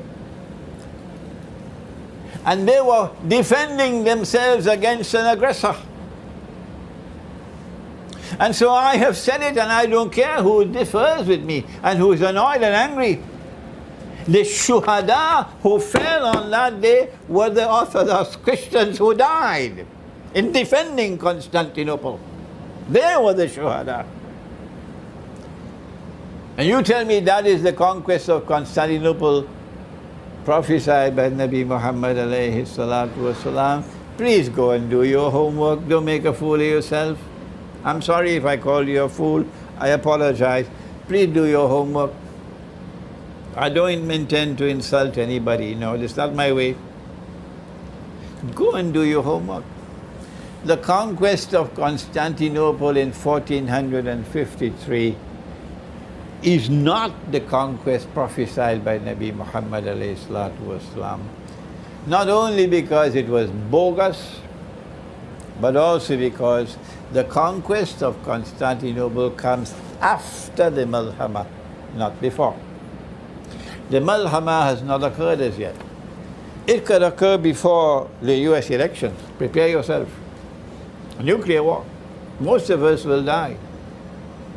And we are proud that the Orthodox Christians of Russia are brave and courageous, and they're not afraid of death. If a Christian people could be unafraid of death, why should Muslims be afraid of death? Why? The conquest of Constantinople, which comes after the Malhama, indicates that the backbone of NATO is being broken. Because NATO, or the Western Christianity, wants control over the Bosphorus. The control over the Bosphorus they had for 500 years was through their client state, the Ottoman Empire. The Ottomans were clients of the Western world. And when the Ottoman Empire collapsed, then the secular state of Turkey became a member of NATO and controlled the Bosphorus again for Western Christianity, for NATO. So they have controlled the Bosphorus for hundreds of years now. And when the Malhama takes place, and then the conquest of Constantinople occurs, the implication would be that Gog and Magog are being broken. They're not completely broken yet, they're being broken. Well then, how will this take place? Answer, we go back to Suratul Kahf. We go back to Qarnayn, Zulqarnain. Zulqarnain means 2 ages. In one age, Gog and Magog are checkmated. He built a barrier. But in the second age, Gog and Magog will again be checkmated. This is the Quran. NATO, you can take that and put it in your pipe and smoke it. Islamic eschatology is telling you that you're going to be checkmated. This is the Quran. And when Gog and Magog's back are being broken, the implication is that a window of opportunity is now opening. If IQBAL were alive, he would say to you, this is the time. The Muslims of Pakistan are perhaps the best placed in the world to launch a movement. As soon as the war begins, stop whatever you're doing. Forget about Brailvi and Deobandi fighting and all of this nonsense. All of this nonsense. Stop it. And all of the Muslims must now launch a movement for the restoration of a Khilafah state. Even if you don't succeed until Imam al-Mahdi comes, at least you're making an effort to do it. We pray that Allah subhanahu wa ta'ala may forgive us if we made any mistakes, that Allah subhanahu wa ta'ala might bless Dr. IQBAL for the greatness of his scholarship, forgive him for his mistakes, and grant that these words may be truths that will be accepted by Allah, and that Allah subhanahu wa ta'ala might bless those who now wage an effort to restore the Khilafah state. ربنا تقبل منا إنك أنت السميع العليم وتب علينا يا مولانا إنك أنت التواب الرحيم برحمتك يا أرحم الراحمين آمين.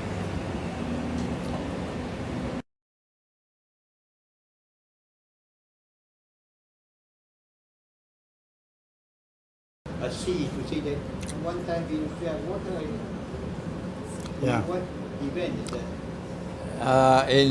The question is, where do you locate the information about Gog and Magog going to a sea, a link of Gog and Magog with a sea, with a body of water? The answer is located in the Quran, that the Jews had been asked by the pagan Arabs, how can we tell whether this man, Muhammad alayhi salatu wasalam, is indeed a prophet? So the Jews, the rabbis responded in Medina and said, ask him these three questions, which only a prophet can answer. My book, Surah Al-Kahf in the Modern Age, describes it. One of the questions was asked him about the great traveler who traveled to the two ends of the land. And the answer was given in Surah Al-Kahf. وَيَسْأَلُونَكَ عَنْ ذِي الْقَرْنَيْنِ. And they questioned thee, O Muhammad alayhi salatu wasalam, about the great traveler, Dhul Qarnayn, who traveled to the two ends of the land. Tell him, I'm going to tell you something about him. We established him with power on earth, gave him therefore the capacity to pursue whatever effort he chose to pursue. So he decided on traveling in the direction of the setting of the sun until he came to a body of water. So that's the farthest he can go. And the body of water was dark and murky. So visibility is very shallow. And there he came across the people, and Allah said, what are you going to do? How will you relate with them? How will you use power? Zulkarnain's power rests on faith. So when power rests on the foundations of faith, how will power be used? And he said, those who are guilty of acts of oppression and wickedness, I'll punish them. So power will be used to punish the oppressor. And when I'm finished and they return to you, you will also punish them. So there'll be harmony between this world order and that one.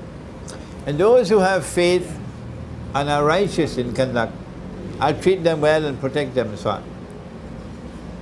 Then he traveled in the opposite direction until he came to the end of the land, which of course has to be another body of water. And there he came across the people.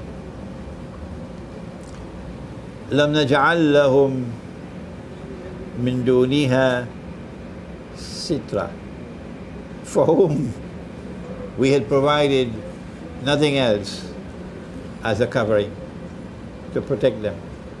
So maybe a people living a primitive way of life. And Zulkarnain used power very compassionately. He left them as they were. Then he traveled in a third direction to a pass between the mountains. We're able to locate this geographical location in the Quran because we know that when he reached to that pass between the mountains, it was there that he encountered Gog and Magog. There. The people asked him to build a barrier, and he built it barrier made of iron, coated with copper. And he checkmated Gog and Magog, who were committing oppression, fasad. And he said, when Allah ordains, he's going to bring down this barrier, which is in Akhirul Zaman. And when they are released, Gog and Magog are going to go to Jerusalem. And on their way to Jerusalem, they will pass by the Sea of Galilee. And they start to drink the water. And by the time the last of them pass, they will say,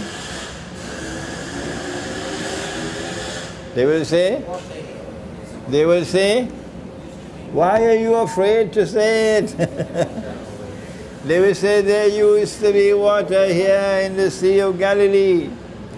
The water level in the Sea of Galilee has gone down so low now that the little island just appeared last week, I think. The water level is going down. Gog and Magog therefore has to be coming from the north. If they're going to pass the Sea of Galilee on their way to Jerusalem, they're coming from the north. Are you following? This is geography. If you're going to pass by the Sea of Galilee on your way to Jerusalem, you're coming from the north. If you're coming from the north, look to the west where there is water. Only two bodies of water. One is the Mediterranean Sea, and the other is the Black Sea. Water level, the water in the Mediterranean Sea is so good you can see a couple meters below. But why is it called the Black Sea? Because that's what it is. It's a sea covered with algae, and you cannot see more than about 1 meter. That's why they call it the Black Sea. And the Quran is referring to the Black Sea. That when Zulkarnain traveled in the direction of the setting of the sun, west, he came to the Black Sea.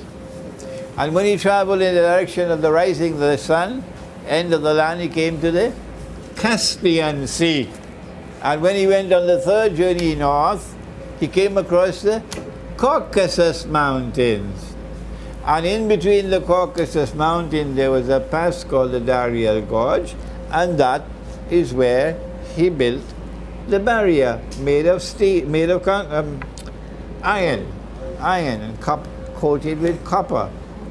And he said, when Allah ordains it, فَإِذَا جَاءَ وَعْدُ رَبِّ جَعَلَهُ دَكَّاءَ, Allah is going to bring it down. Okay? When will it be brought down? Nabi Muhammad ﷺ is asleep at the home of his wife Zainab, and he sees something in his sleep. It's a vision. It's terrible. He wakes up with his face flushed red, and he said, Wailul lil Arab, woe unto the Arabs, min sharrin qad iktaraba, because of a great evil which is now approaching. Then he raised his hands and put his finger like this. He said, today a hole has been made in the barrier. And so the release of Gog and Magog is now commencing. Commencing. She asked, أَنُخْلَقُ وَفِينَا الصَّالِحُونَ? Will we Arabs be destroyed even though there are righteous amongst us? He said, Na'am. The Arabs are going to be destroyed even though there are righteous amongst them. So this is not destruction for punishment. No, destruction for another reason. That's why Nabi Ibrahim alayhi salam had a vision. He's going to sacrifice his son Ismail alayhi salam. The Arabs are the children of Ismail alayhi salam. That's the sacrifice. He said, the Arabs are going to destroy when? إِذَا كَثُرَ الْخَبَثِ, when rubbish prevails, the destruction of the Arabs will come. Amongst the rubbish in the world today, the one that smells the worst is paper money. Oh yeah. It is the instrument of exploitation, the instrument of enslavement of the people. And the Islamic Republic of the Islamic Republic of Iran, which proudly proclaims itself an Islamic Republic. 37 years have passed, and they still have the bogus, fraudulent, utterly haram Iranian rial. I went to Iran so many times, talked to them, can't get them to change. Finally, I met with one of the advisors of the Ayatollah Khamenei, Hassan Rahimpur. I went to meet with him in Mashhad, and I had to ask him a direct question to get an answer. I asked him, is it unjust? Is it exploitative?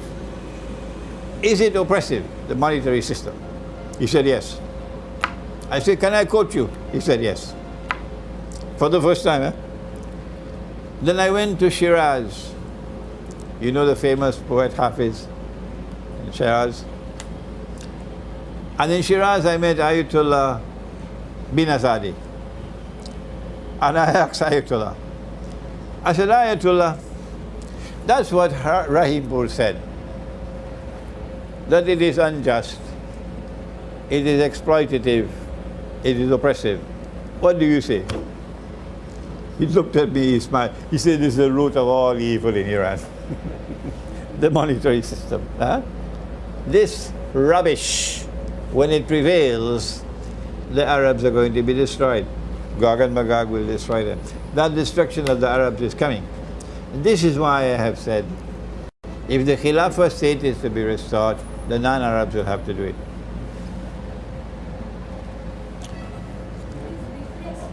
Sorry, he's in charge, not me.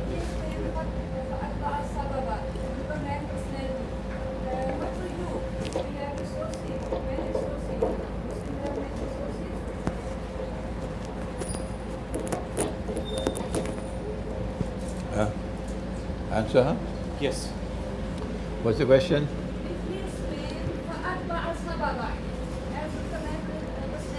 What is this implement individually every person? We have our sources.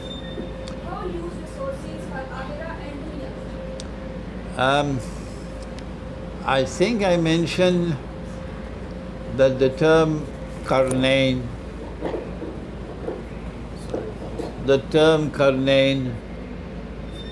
can either mean two horns or two ages. Did I not? I did? Yes. Yeah, I did. Good. And I said that we cannot use the name Karnain to mean two horns. Why? Because Allah has never used the word Karn in the Quran to mean horn. And over 12 times in the Quran he uses the word qarn to mean age or epoch. And therefore I concluded that Zulqarnain implies power which will impact on the historical process,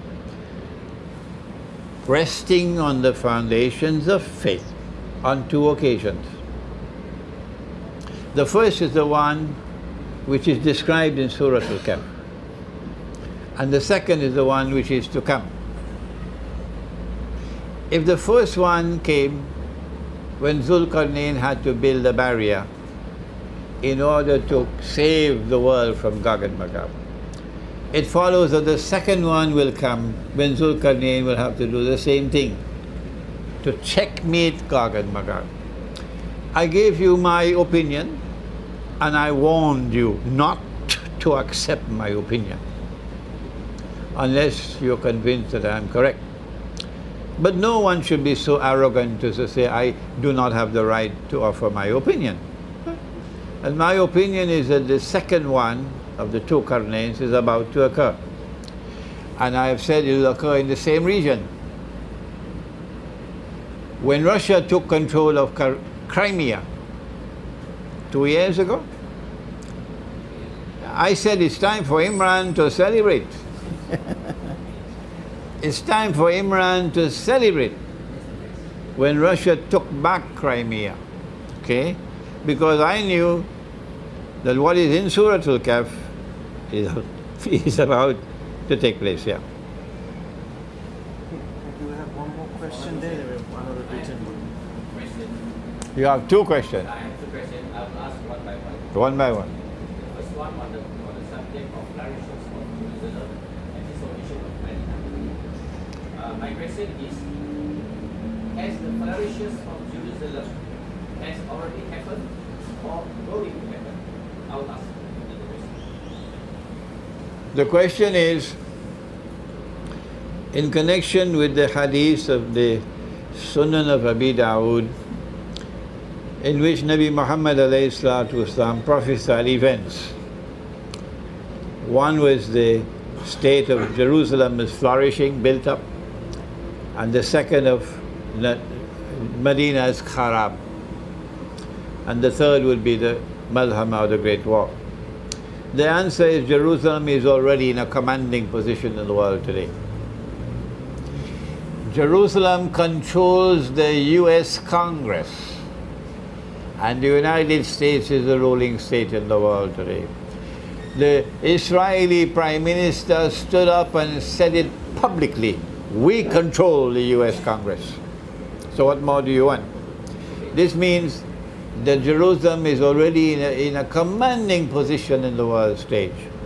As for Medina being in forlorn desolation, everybody can see that. Yes, this has already occurred. Next question.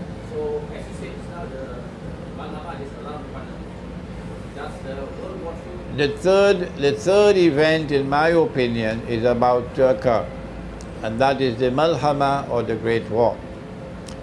And I am not the only one. Oh no. There are analysts around the world, many analysts around the world, who are all saying the same thing, that world war is around the corner. The only people who seem to be, excuse me, please excuse me, because my bitterness inside of me is too great now. My frustration is too much now. The only people who seem to be content with eating biryani and going home and sleep are the scholars of Islam. Just before your question, we have one that was submitted in writing. Perhaps the audience.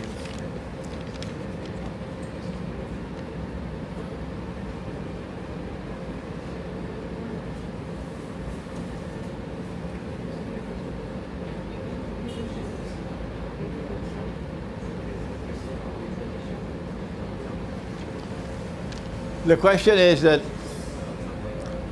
Al-Haq has both macro and micro dimensions.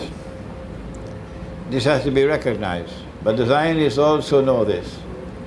And they dismantle and kill any leader. How can we ensure that our leaders are sincere to the Quran? Simple. When Imam al-Mahdi emerges in Mecca and declares himself to be Imam al-Mahdi, Nabi Muhammad ﷺ said that the Abdal from Syria and Iraq will come to give him bay'ah.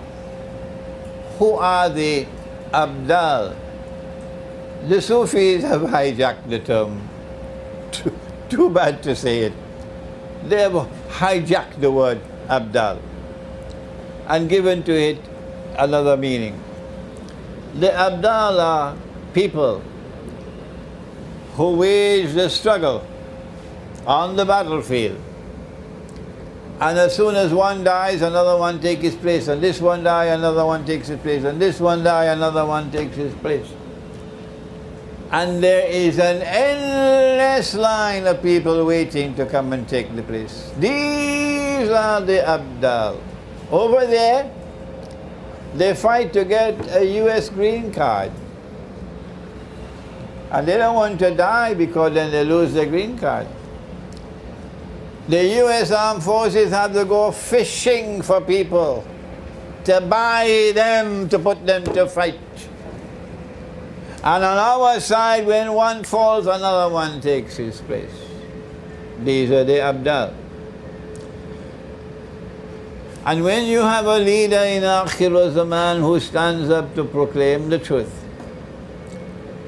he will say to them, you can kill a man, but you cannot kill the truth.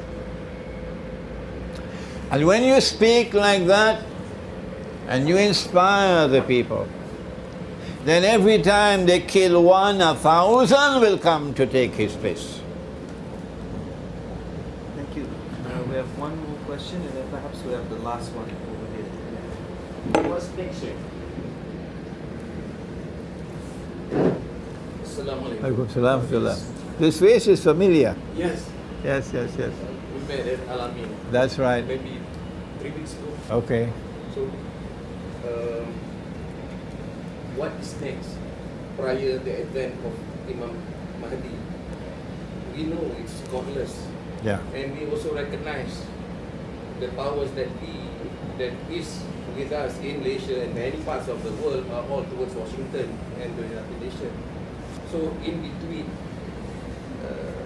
the advent of Imam Yeah. Mahdi and now, what's next for us? I'm And we happy. recognize it's all. Yes. I'm happy that you asked this question. It gives me a chance to expand. When the Malhama takes place, the result of the Malhama would be that Russia will emerge with an upper hand. Russia will emerge with an upper hand. Why? Because the event which is to follow the Malhama is the conquest of Constantinople. The conquest of Constantinople has one and only one military significance, which is also political. And that is that Constantinople stands on the bank of the Bosphorus. The Bosphorus is the waterway which links the Black Sea with the Mediterranean Sea.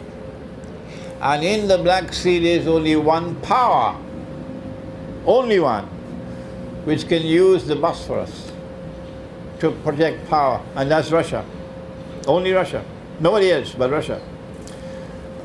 If the conquest of Constantinople takes place after the Bosphorus, the one and only implication is that NATO is going to lose control of Constantinople. NATO cannot lose control of Constantinople unless and until there is civil war in Turkey. That civil war, when it does take place, must attract the forces of Islam around the world. All those who are in opposition to the oppressor, and everybody knows who's the oppressor. All the forces in the world of Islam that are in opposition to oppression and to the oppressor must join that battle as soon as the great war takes place. That is the starting point. To make your way by whatever means you can to join the battle to liberate Constantinople. The Prophet said, sallallahu ta'ala alayhi wa sallam, listen to his words. لَتَفْتَحَنَّ الْقُنْسْتَنْتِنِيَّةِ, you will most certainly conquer Constantinople. وَلَنِعْمَ الْأَمِيرُ آمِرُهَا وَلَنِعْمَ الْجَيْشُ ذَلِكَ الْجَيْشُ. He praised the commander and he praised the army which will conquer Constantinople. So my first comment is that civil war has to take place in Turkey, with one side opposed to NATO and that side attracting the support of all the Muslims. The false flag coup that just occurred in Turkey recently was meant to consolidate NATO's position in Turkey. Consolidate NATO to make Turkey a more reliable partner in the war against Russia. When the civil war is to take place, we cannot conquer Constantinople unless it's on the basis of a Muslim-Christian alliance. Allah says in Surah Al-Anfal, which is the surah of military alliances and international affairs, He says, بَعْدَ أَعُوذُ بِاللَّهِ مِنَ الشَّيْطَانِ الرَّجِيمِ الْكَافِرُونَ بَعْدُهُمْ أَوْلِيَاءُ بَعْضٍ, that the kuffar make alliances amongst themselves. إِن لَمْ تَفْعَلُوا, if you Muslims do not do the same, look to see with whom you can make an alliance. إِن لَمْ تَفْعَلُوا تَكُنْ فِتْنَةٌ فِي الْأَرْضِ وَفَسَادٌ كَبِيرٌ. If you do not make alliances with like-minded people, there will be fitna and great fasad in the world. Okay? With whom can we make an alliance? With the Christians who are closest in love and affection for us. That's the answer. And the Russians, the Orthodox Christians of Russia and the Eastern Christian world are our natural allies. So I see two things. I see civil war in Turkey, with Muslims around the world defying their governments and marching to Constantinople to join our army. And number two, I see a military alliance with Orthodox Christianity, therefore with Russia, which will lead to the conquest of Constantinople. We have one more question over here. Right, sir. I want to ask that we have heard on TV channels and all these newspapers and everything, a prophecy regarding Ghazwa Hind. I understand that the hadith is zaif, it's not mustanid.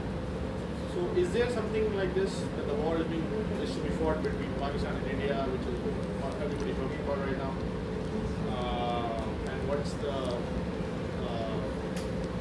truth behind it? I regret I can't comment. I would like to comment on this subject on another occasion in order not to divert attention from our special topic for today. Yeah? So I will not speak on this topic today. No. Sorry. I think that if we don't have... we have one. So this will be our last question. What's happened to the world? If the third shadow is going to control, what's happened to the money? If what? The third shadow, I mean the Israel. If Israel is going to control, what's going to happen to our money? Okay. What will happen to the world of money? when Israel takes control? That's the question. I just delivered 3 lectures on money. You'll find them on my YouTube channel. They were delivered at a Sorao here in KL. The first was entitled, What is Money in the Quran and Sunnah? The second, What is Money in the World Today? And the third was Beyond the Petrodollar. What is the Islamic response to the bogus monetary system? All 3 lectures were just delivered recently, and please listen to them. What we have is a balloon which is deliberately being filled with more and more money, invisible, intangible money, in order that it will one day burst. They want the system to collapse.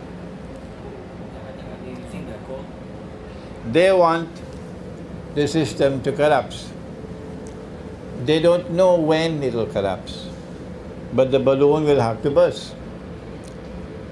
When the balloon is not expanding fast enough, they pump into it something called, what is it called? What? Quantitative easing, QE. Where do they get these terms from? I don't know. Arab money, fiat money, calling their children kids. I don't know where they get these terms from. QE. That is that the President of the United States of America sends a letter to the Federal Reserve, and the Federal Reserve then issues a check for $7 trillion to the banking system in order that the banks don't collapse. They tell monstrous lies. The purpose is to expand the balloon so that one day the balloon will collapse, will burst. When the balloon bursts and the US dollar collapses, no money can survive. None. Because the entire system is built on the US dollar. Brexit occurred to tell Europe that the euro also will not survive. That's the message of Brexit. So the Malaysian ringgit will, goodbye to the Malaysian ringgit. And the Pakistanis will joyfully say goodbye to that piece of paper called the Pakistani rupee, which is the instrument of their poverty. And then after the paper money goes, which is the money? It's going to be electronic or digital money. In my last lecture, I said, I didn't know. In a post-nuclear world, how can you have electronic money? Because nothing electronic will work. Then someone came to visit me from Saudi Arabia, and he explained to me. He said, Sheikh, let me explain to you. He says the internet is based not only on what do you call it, the wireless internet, but also cable internet. And he said cable internet will survive the nuclear war. And with the cable internet, the banking system can survive. And so invisible, intangible, digital money will replace paper money. And there'll be only one currency in the world. Only one. So goodbye to the money changer. One currency in the world, and it's going to be invisible, intangible. You can't see it. It has no intrinsic value at all. It is created out of nothing. You just type it in and type it out.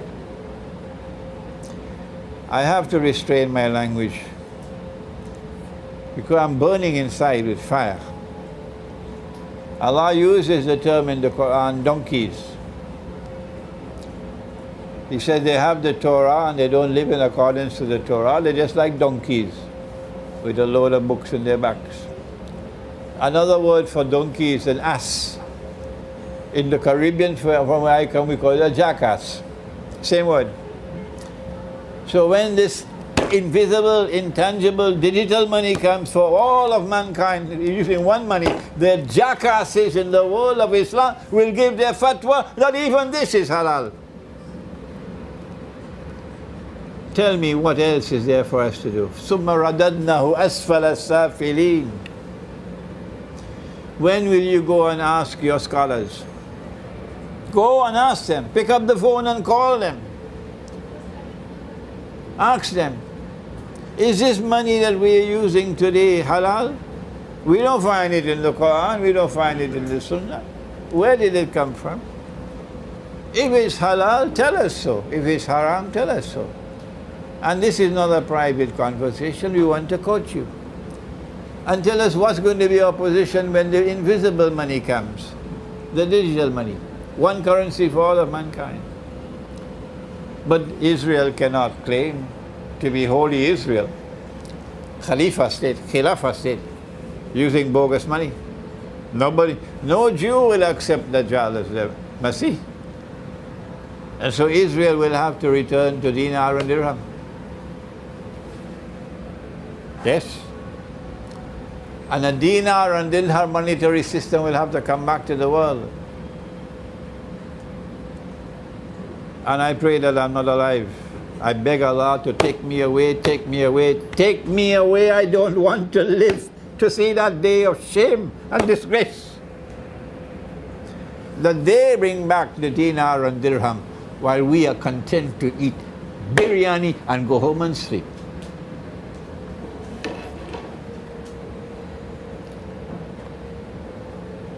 There are no more questions? One more. Sir, Last question. coming back to this monetary system, like we are living in this world and you're born in the paper money. So what can we do? We are buying things with paper money. Everybody is buying with ringgit and dollars and everything. I'm glad you asked the question. Number one, the first step is Allah did not send down the Quran to donkeys. Allah says that He sent down this Quran لِقَوْمِ يَتَفَكَّرُونَ. He sent down this Quran to a people who think. So stop whatever you're doing and use the intellect that Allah gave to you. And make an effort to study using the Quran. I've delivered the lectures, I've done all the homework for you. So you yourself can come to the conclusion that this is bogus, it's fraudulent, it's haram, it is a vehicle of exploitation and oppression and enslavement. That's the first step. You can't move anywhere without that first step. When you come to that conclusion, the second step is to go to the scholars and get from the scholars their response and publish it. Because they're scared. They are stuck in the system. They don't know what to do. They can't say I'm wrong, but they also cannot say I'm right. That's not a scholar. How do you survive it? No, we haven't come to that as yet. We're going step by step, step by step. If you cannot get the scholars of Islam to wake up, your job is going to be impossibly difficult. When you can get some scholars of Islam to wake up, prominent scholars, you then go to the next stage. The next stage is to launch a movement, which is peaceful movement. A movement to mobilize the people. That we want the Quran and the Sunnah to prevail. We want the money which is in the Quran and Sunnah, dinar and dirham, to be made legal tender. We're not saying to take the Pakistani rupee out of the market. No, we're not that stupid. We are saying make dinar and dirham legal tender alongside the rupee, so that those who want to use dinar and dirham can do it. Okay? The reason why the enemy does not want that is because once you have gold as money, their system will collapse. When you are launching that movement to bring dinar and dirham as legal tender, the The word will reach Moscow. The word will reach Beijing. And if Russia and China decide to make their money redeemable in gold, the whole system will collapse. That's it. So don't think about yourself alone first. Think big. Think about the system. The micro response, of course, is you don't have much time left. You should already have had some dirhams in your pocket. At least maybe 100, 200 dirhams in your pocket. And you should have a few dinars in your pocket. If you do not have it as yet, go and do it quickly. A dirham is selling now for about maybe 16 ringgits for a dirham. So 100 dirhams is only 1600 ringgits. Go and get 100 dirhams. Keep it at home. A dinar is selling now for maybe about 800 ringgits, okay? Get a few dinars and keep them, because once the paper money collapses, you are at their mercy with that electronic monetary system. You cannot take your money out of the bank. No. In fact, it's not banks. I don't think the banks will control money anymore. I think it's central banks that are going to take over from banks. And central banks are going to control all the money. Every account will be in the central bank, and they will control the central banks of the world. Okay? So that's a micro response. We had Eid al-Adha recently. I bought my animal, Qurbani, using dinar and dirham. Yeah. Because I said, if I buy it with bogus paper money, will Allah accept it? Huh? You can use your dinar and dirham to the extent that it's possible to use it, but at least keep dinar and dirham in storage for that rainy day. I think we're getting close to the end of the session. So we'll have just one last question from here, because we already had one question here. So our brother here, last question, and then That's one more question, then we finish, okay? My name is Akhtar Qureshi, belong to the Pakistan. My question is, you are saying that all the money is bogus money and the paper money. Nowadays, we are using dinar and dirham. If we are using dinar and dirham, it is also paper money. Oh, Dinar and dirham in the shape of paper or in the shape of... oh, okay. I should have mentioned Please. that when the word dinar is used in the Quran, when Allah used the word dinar in the Quran, He's referring to a gold coin, Yeah. not a paper dinar. Huh? And when He used the word dirham in the Quran, He's referring to a silver coin. Yeah.